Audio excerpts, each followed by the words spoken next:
Why, hello there, ladies and gentlemen, boys and girls, children of all ages. My name is Mr. DB333, and welcome back to Hearts of Iron 4, 1000-Week Reich as the State of Israel. Last time we were here together, well, we had our elections. We made a coalition with the Progressives, Mapai, and Mapam. The Progressives and Mapam, that's who we coalitioned with. And it was a neat little, it's been a neat little coalition we've sorted out, I'd say. We have made some efforts to reconcile with the British, which has gone well, I'd say. And we're currently working on... And excuse me.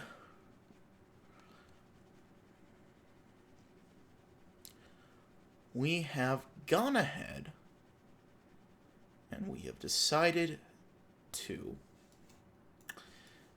start approaching our relationship with America. It's probably going to be a very, very good move to start doing. I have a feeling. Meanwhile, I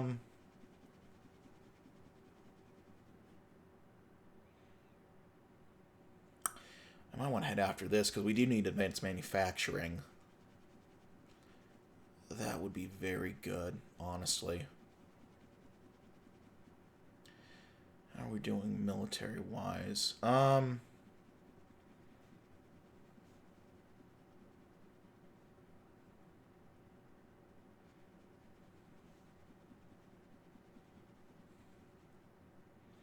Yeah, we might want to get working, at least to get the new weapons engineering. To get that kicked off. Might expand textile industries after that. Yeah, we got some time to figure it out. But, before I continue off, I was doing a little clicking around, and I noticed some of these places have descriptions. It's extremely hot in Jerusalem. And Jerusalem, not in Jerusalem. So I want to read these. A holy site to the three major Abrahamic religions, Jerusalem dates back to the 4th century BC, has endured a storied history since. Completely destroyed twice, besieged 23 times, captured 44 times, and attacked 52 times. The city, nonetheless, regained several historical landmarks which hold great significance for their respective religions. For Judaism, there's a Temple Mount. For Christianity, there's Calvary. For Islam, the Al-Aqsa Mosque. In the present day, Jerusalem remains divided by a wall of barbed wire fences and watchtowers separating the Israeli-controlled west and Jordanian-controlled east. Meanwhile, we have Tel Aviv/Yaffo. The cultural, economic, and political capital of Israel, Tel Aviv-Yaffo, stands in sharp contrast to its neighbors and to the Palestine region as a whole. Founded in 1909 by the Yishuv, Tel Aviv has since surpassed and absorbed its original home, the Arab-majority but Sephardi-populated Jaffa.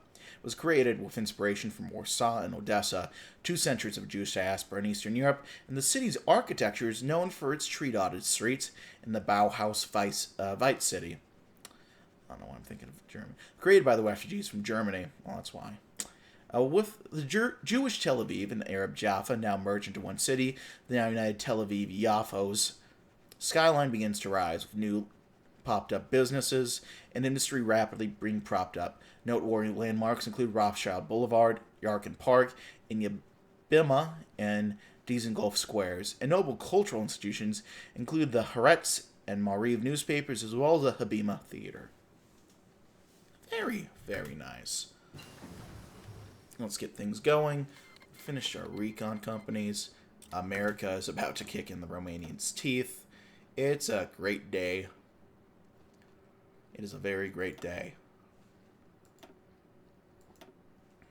Let's work on some more encryption. And let's get that timer started so we can get things sorted out in a... Uh-oh.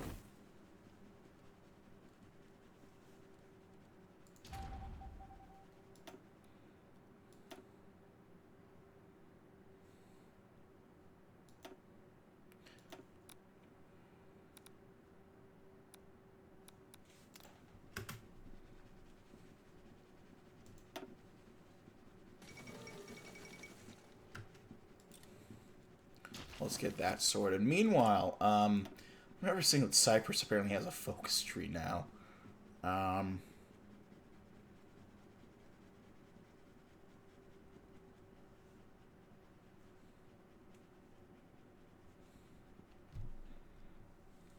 Yeah, why not?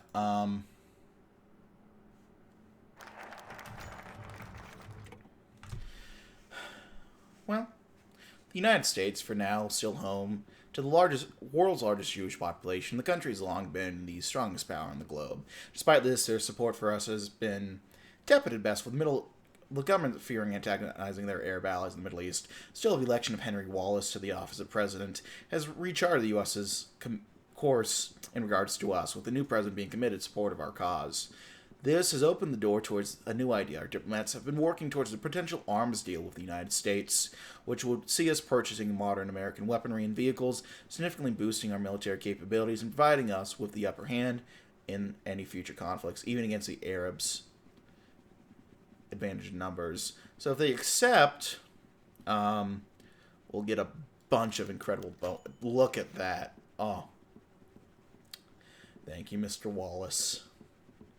An historic agreement, our diplomats have successfully persuaded the American government to ratify an arms deal between our two countries. In exchange for furthering our commitment to the United Nations, the U.S. has agreed to sell us large amounts of modern American weaponry and vehicles, significantly bolstering our military and providing us with the upper edge in any future conflicts. The initial phase of a deal will see us purchase modern American rifles, support equipment, and artillery pieces, as well as a number of European war-era aircraft, while an additional phase of a deal, which would see us purchase American tanks and modern jet aircraft, is on the table.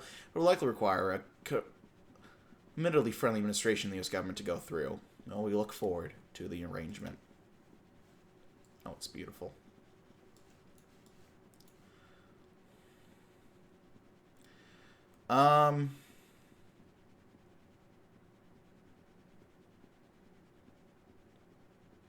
Yeah, we'll have to hang tight on those. Need more political power anyway. Let's get working on the people's military. Israel is a nation defined by its enemies. For we live in a region of the world hostile to the very existence of the Jewish state.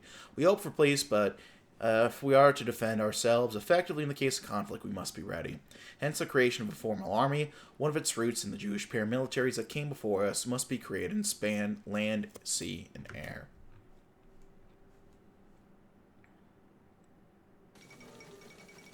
Belgium's joining the FEC. How are we doing production-wise? We're still lacking on a bunch of stuff.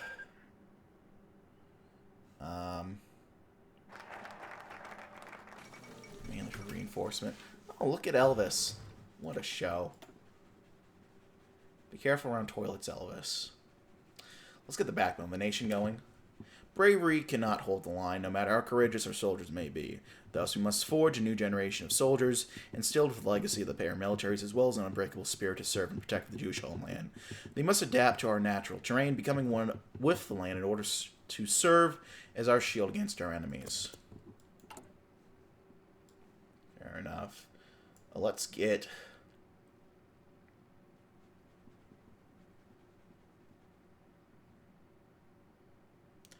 Let's get some artillery. Let's just get artillery pieces. That's what we really need to reinforce our guys. That's what we're lacking. Oh. I mean, okay. I thought we were cool, but I guess not. Let's get more decryption going. Alright, we got...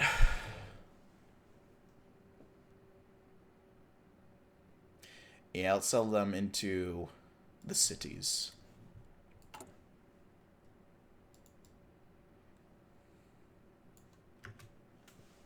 We could expand the cities. What we got? Okay. Some equipment. Kind of need... Here's the thing. We kind of need all of these guys, or, you know, we need a little bit of everything right now. But I'm going to focus on reinforcing what we got. I'll start building some military factories there shortly as well. Got Concentrate Industry 2.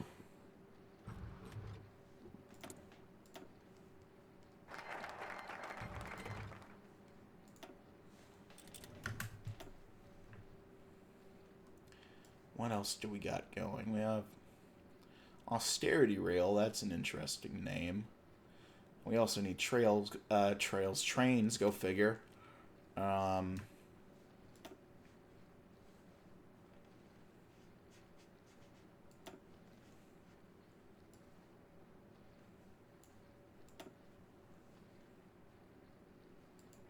some engineer companies. Yeah, why not? I want to add the engineer companies in eventually. We just don't quite have the supplies to do it. I want to get everything supplied a little bit more. Alright, let's get working on new weapons engineering. Imported rifles and makeshift artillery have saved us before, but it's unlikely they'll save us once more. We must give our engineers and mechanics the funds and workshops to create weapons born from the unique challenge of our land, designed for the Israeli soldier alone. That I can get behind.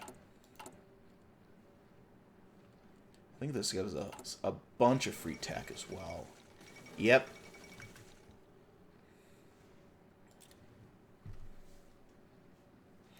Oh, Lyndon Johnson, look at that.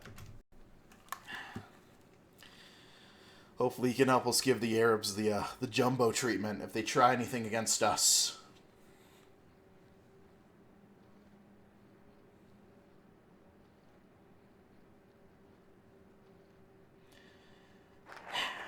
There we go.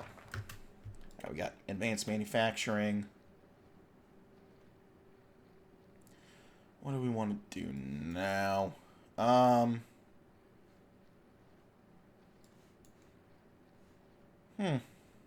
Do welfare for immigrants. Help out with the Olean.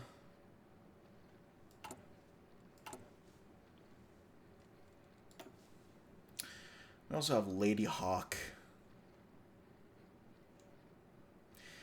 And let's focus more on the economy. Get that sorted. Let's establish the Bank of Israel first. If we are to achieve economic independence, we require a central bank, which will allow us to control our monetary policy, defend the value of our currency, and lay down financial foundations for a modern Jewish state. I like that. I also think we have enough at this point. Let's bite the bullet. Let's get some goods imported. What do we need, really? We could use aluminum as well. Well, we'll get there when it comes to aluminum.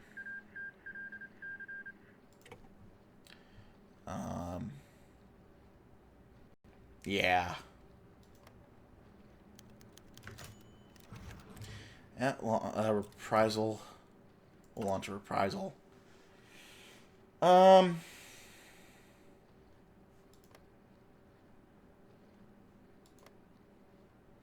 a little curious why we haven't had an option to send anyone to Gaza. I can understand why the programmers might not have... Actually, I can understand why they wouldn't want to add that. I take it back. I understand entirely why that's not in this. And maybe it is on a different path, and I just don't know. Let's expand the textile industry. Currently, the textile industry is a major source of employment for thousands of Israelis, with many of our major exports being relegated to garment products. By expanding the mills and supporting textile companies, this will in turn lead to a boost in our economy, proving, I think it means, that our industrial ambition will be second to none in the region. That is something I can get behind.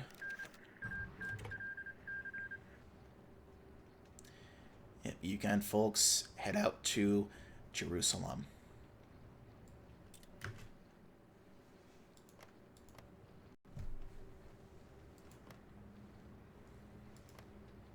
It's beautiful. It really is.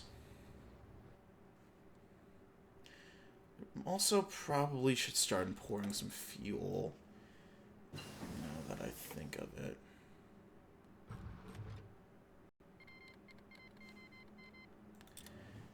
Oh, there they go. Going after Serbia now. The non-alignment treaty organization. Oh, that's funny. We don't have enough trade influence with them to do it. Okay. All right, well, we'll trade up for a little bit just to fill up our stockpiles, and then I'll probably cancel that when that wraps up. Okay, so we didn't unlock them, but we can now research them. That's fair. I think I'm okay with that. Let's get working on the Uzi.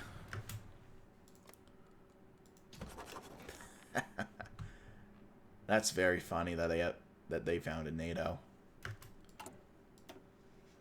I've never seen them do that before, but that's fun.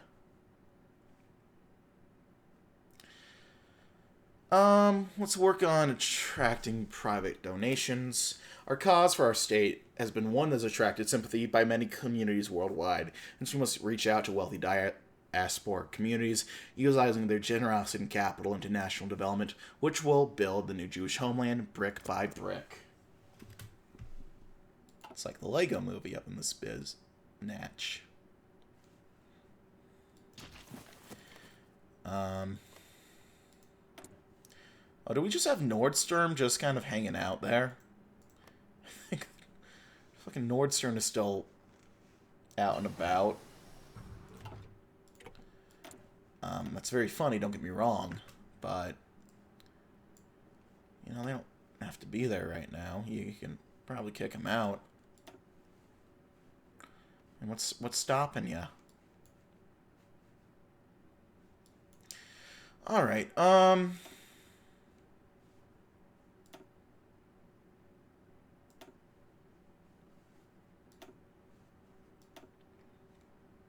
We could, I mean, there's no resources. We could do synthetic oil, so we can get our own oil, actually. That's going to be a nice replacement in the long run from just trading. So we'll get that kicked off. And then, let's get the lira going. The old Palestine pound, still in circulation, is only a reminder of our past under the British occupation. Our blue and white flag is not enough, nor is our army. For we must also create our own currency to defend our financial sovereignty. From now on, we will issue the Israeli lira as a reminder to our citizens that our economic policy is finally in our hands. Do I want to bother on expanding the cities? I'm not sure I do. We can just let it be. Haha, rest in piss, bozo. We'll do flamethrowers, though. That sounds pretty kick-ass.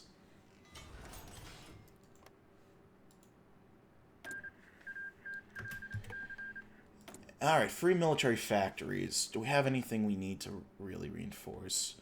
There's motorized, but I'm not too worried about that. We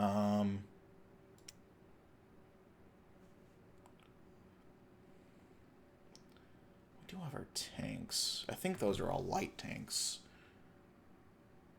Light tanks and motorized, I think.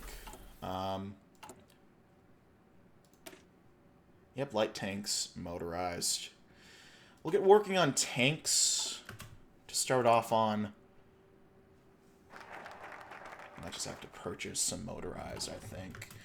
What do we got construction-wise?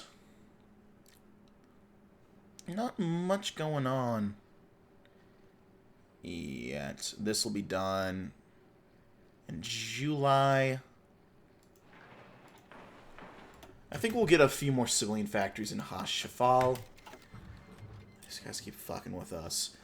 Fuck with them back. I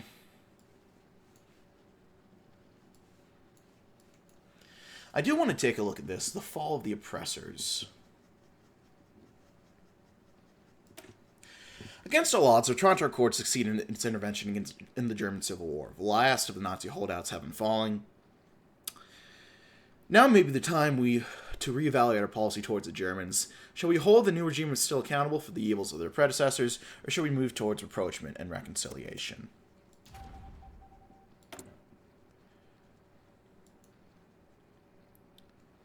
Oh, fuck, they both got captured. God damn it.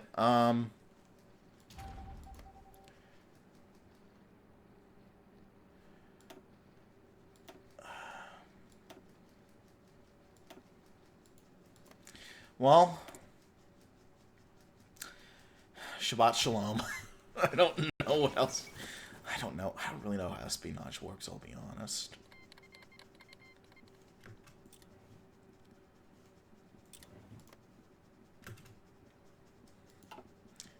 It's interesting to me that Italy gets to be a secondary power. Or not Italy, Egypt gets to be a secondary power. But I don't know if any of these other nations get that option.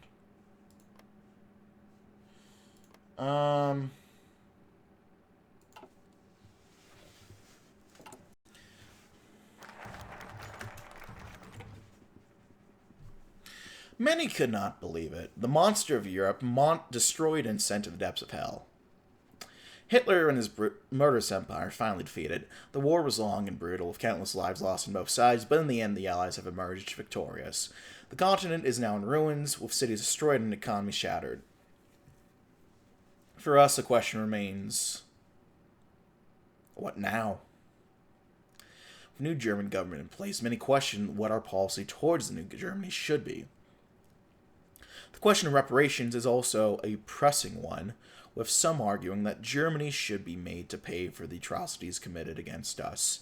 Ironically enough, these proposals have been met with fierce opposition from the populace, who see any attempts to reconcile with Germany as a betrayal, arguing that accepting reparations from Germany would be equivalent of forgiving the Nazis for their crimes. Despite these arguments, any potential reparations from Germany would arguably be enough to completely settle our economic trouble. Perhaps it is worth it. A new dawn.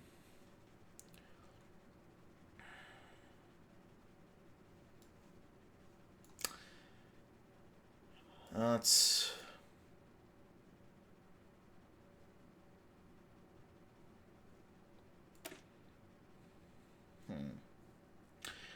Let's go ahead and give Eshkol some room while we muse on that. The Prime Minister has some reservations about the Finance Minister, Levi Eshkol, including some disagreements on the extent of his efforts to introduce market elements, but is generally agreed that he's a competent man who knows what he's doing.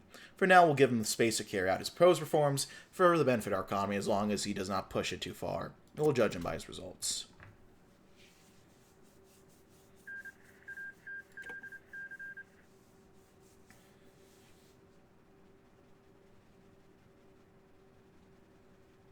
Yeah, well, let's let him cook. He might come up with something, you know?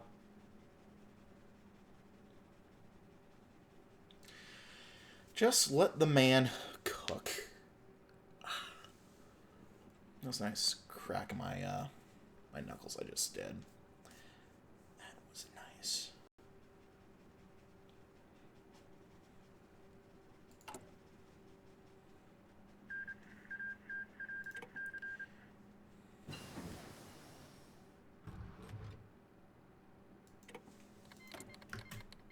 Yeah, there we go. I was wondering if they were going to go after Nordstern or not. And it appears they have. Let's get the better medicine going. The UN Shanghai quarters have been completed. Serbia is now in the UN. I assume they're going to send the representative Tupac there.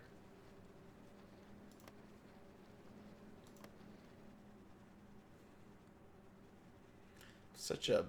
I don't know how obscure or not obscure that reference is anymore, I'll be real.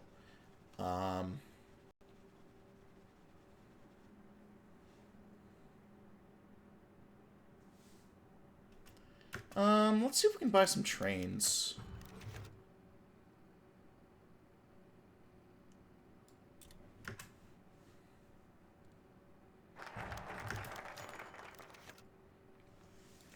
Well, there we go. That's actually a very nice bonus we're about to get. Despite the reformists holding little power within Mapai, it would appear that a quiet, pragmatic compromise has been struck within the highest levels of the Mapai government. Finance Minister Eshkol has shown himself to be incredibly competent ever since he took over the office from the late Eliezer Kaplan. And with the nation in deep economic trouble, the need for some economic reforms to get the economy back on its feet has become clear to all. Despite having disagreements between Nishkal and the Prime Minister, the latter has signaled a willingness to give the former room to carry out some limited versions of proposed economic reforms, including reducing the role of the state in the Israeli economy, involving more market competition and privatizing some key sectors. For now, this is a cautious alliance, and one which will be decided by success. A lot of reformism never hurt anyone.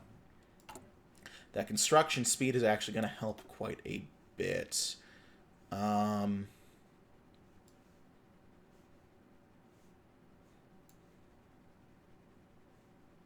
Yeah, let's get working on... Let's invest in agriculture. See if we can't knock off the last little bit of those negative penalties. The first to lean were not industrial workers or bureaucrats, but farmers and laborers who tilled the land with their own hands. We must remember that our sovereignty is only as strong as our ability to feed ourselves. We must invent drought-resistant crops, modernize our agricultural techniques, turning the harsh landscape of even the Negev into a source of sustenance for our still growing population. Let's do it. Alright, we're not going to get completely away from it, but... the Americans just don't want to actually trade with us, do they?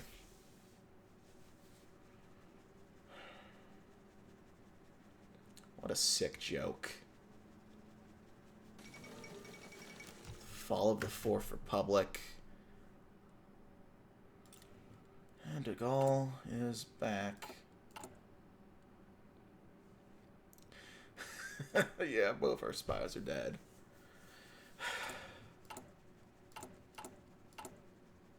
Well, I didn't get a notification for the second one being captured. Some little...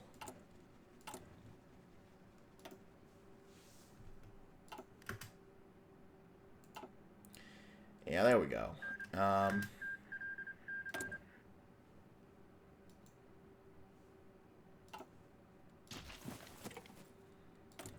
Let's get research going.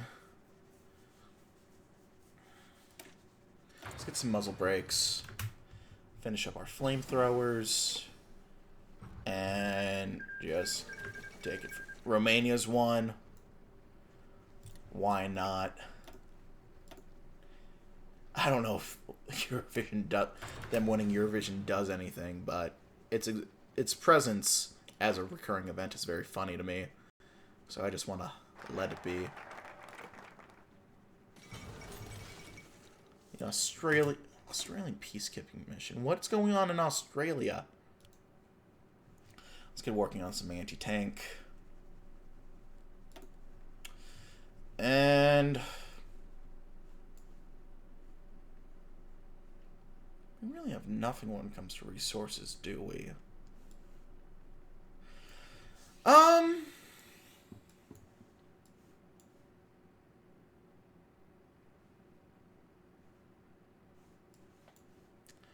Let's work on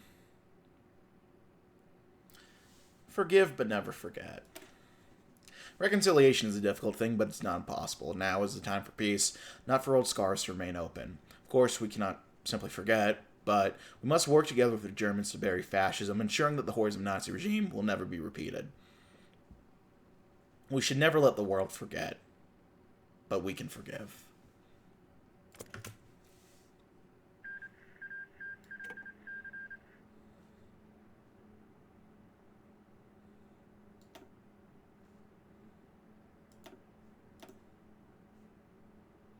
We don't really need to do anything with those pre-war transports, honestly. Hungarian UN membership. Look at that. Hungarians are making big moves. Proud of you guys.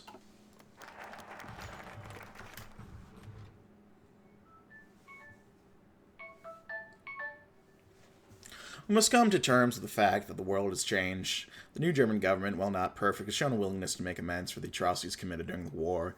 Chancellor Karl Hamann has publicly denounced Nazism and, at least so he claims, has taken measures to remove committed Nazis from positions of power within the government. While the wounds of the past are still fresh, we must look towards the future. Re-establishing relations between us and the German Republic would send a message to the world that we are willing to move past the horrors of the war and work towards a better future. In addition, any potential reparations from Germany will be a significant boon to our struggling economy, allowing for us to invest in our infrastructure and provide for our growing populations. It is time to put the past behind us and look towards a brighter future. Despite many protests against the government for this decision, initial criticisms have been muted, something which will definitely change if we choose to pursue a further agreement with the German government. We might forgive, but we will never forget, and that's why we're going to get them to try to pay us. With all that Germany has done against the Jews, it wouldn't be out of question to suggest a reparations agreement where Germany will pay Israel the cost of resettling the amount of Jewish refugees that fled Nazi-dominated Europe. This will also be a good compromise, an idea that for both those for and those against, reconciliation can agree upon.